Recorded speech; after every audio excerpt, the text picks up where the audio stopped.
Ibu, bapak, saudari, saudara, rekan-rekan muda, dan adik-adik sekalian dimanapun kalian berada, bertemu kembali dengan saya Romo Tino SSCC di dalam catatan pesiarah. Di dalam persiaran kehidupan perlu kita sadari bahwa pengetahuan itu penting bagi kita untuk mengerti dan mengetahui adanya suatu hukum di dalam kehidupan bersama. Tetapi bukan berarti kita menghadirkan hukum yang hanya memuaskan ambisi kita dan membuat kita jatuh pada rutinitas dan tidak memiliki kualitas di dalam hidup beriman, terutama di dalam kehidupan nyata. Sebelum kita mendengarkan permenungan dari catatan pesiarah, marilah kita membuat tanda kemenangan Kristus. Dalam nama Bapa dan Putera dan Roh Kudus. Amin. Allah Bapa, sumber kekuatan, Engkau menghadirkan Kristus yang menjadi teladan hidup menurut bimbingan Roh.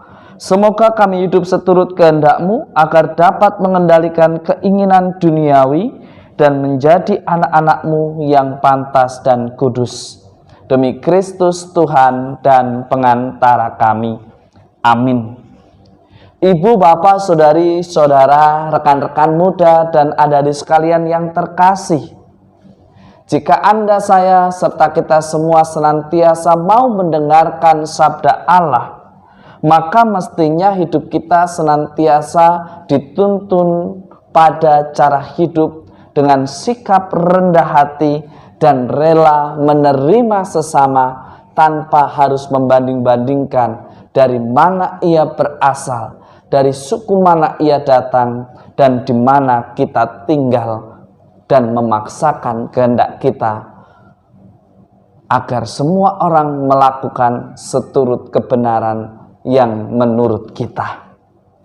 Di dalam bacaan pertama pada hari ini, dari surat Rasul Paulus kepada jemaat di Galesia, Anda dan saya serta kita semua diingatkan dan diajak merefleksikan apakah kita selama ini masih hidup di dalam roh duniawi, roh daging, atau Roh Kudus.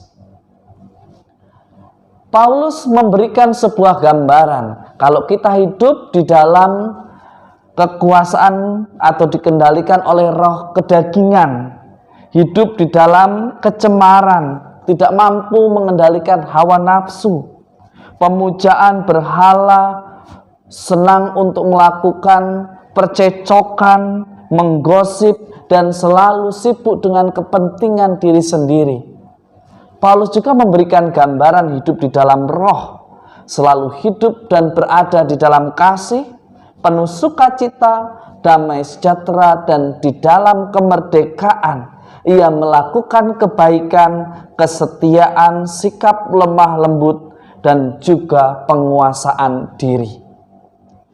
Dua poin yang berbeda dilontarkan kepada Anda, saya, serta kita semua. Kira-kira sebagai orang beriman kita hidup berdasarkan apa? Ataukah kita masih cenderung hidup berdasarkan roh kedagingan dan tidak mau hidup dibimbing oleh Roh Kudus agar kita hidup di dalam kasih? Seringkali kita mentaati sebuah aturan hanya karena ingin memuaskan apa yang menjadi ambisi kita, yaitu supaya dipuji, supaya dilihat orang, supaya orang mengagumi apa yang sudah kita lakukan.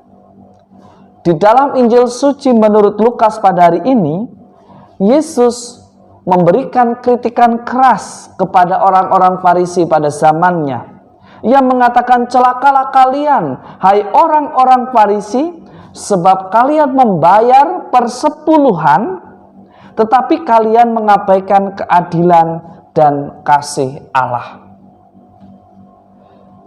Kritikan Yesus bisa kita refleksikan dan menjadikan bahan pelajaran bagi Anda, saya, serta kita semua yang masih sibuk dengan rubrik, yang masih sibuk dengan aturan, yang masih sibuk dengan hal-hal yang kecil-kecil tetapi justru membuat banyak orang tidak bisa terlibat di dalam pelayanan dan perbuatan baik. Yesus mengkritik para muridnya.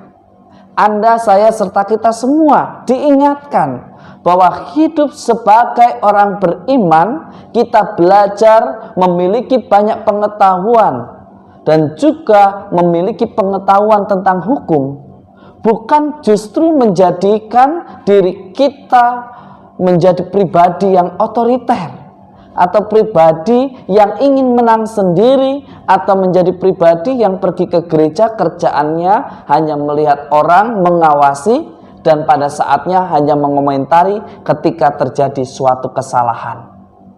Tetapi satu hal yang perlu Anda, saya, serta kita semua sadari, hukum itu diadakan untuk menjamin keharmonisan di dalam hidup bersama, untuk menjamin keseragaman.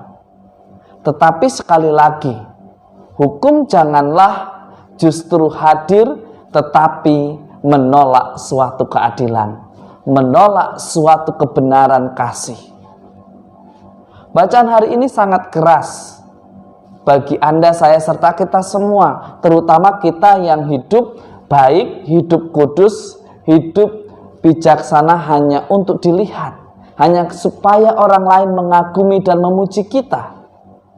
Yesus menghendaki orang beriman yang hidup tidak hanya di dalam kata-kata, yang hidup tidak hanya berdasarkan suatu aturan atau suatu kewajiban, tetapi dia hidup di dalam beriman, melakukan rutinitas keagamaan, melakukan dan melaksanakan serta mengingat ajaran Tuhan bukan karena suatu aturan, tetapi karena kasih Allah yang lebih dahulu mengasihi kita. Maka kita yang mengaku diri sebagai anak-anak Allah mestinya hidup dan tinggal serta mendasarkan hidup kita pada kasih Allah yang sungguh tak terbatas itu.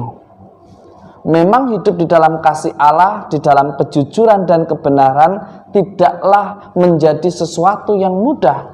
Apalagi ini berkaitan dengan kesenangan atau kebahagiaan pribadi kita. Seringkali apa yang menjadi kehendak Allah bertolak belakang dengan keinginan kita. Tetapi maukah kita dengan bijaksana terus belajar dan hidup beriman sebagai anggota gereja yang tidak hanya pergi ke gereja karena sebuah aturan, tetapi karena konsekuensi dan juga komitmen kita atas jawaban ya, di mana saat Tuhan memanggil kita dengan tegas kita jawab ya. Ya, di sana menuntut sikap, komitmen untuk kita semua berlaku sebagai anak-anak Allah. Kira-kira Anda, saya, serta kita semua hidup sebagai orang beriman, pergi ke gereja karena ada aturan, atau karena kita ingin memupuk iman kita, karena kita ingin mendekatkan diri pada Sang Pencipta. Semoga berkat Tuhan senantiasa melindungi dan memberkati kita semua, Bapa dan Putera dan Roh Kudus. Amin. Aku ini jalan, kebenaran, dan hidup. Tiada orang dapat sampai kepada Bapa kecuali melalui aku. Yesus mengajarkan kepada kita, jika kita ingin sampai kepada Bapa, belajarlah seperti yang sudah diteladankan melalui pribadi orang beriman dan murid paling setia, yaitu Bunda Maria. Di dalam jawaban ya ada totalitas di sana, ada doa di sana, dan juga ada usaha. Dia tidak banyak bicara, tetapi di dalam diam, dia mencari solusi untuk menguatkan imannya. Selamat beraktivitas, Tuhan memberkati. Amin.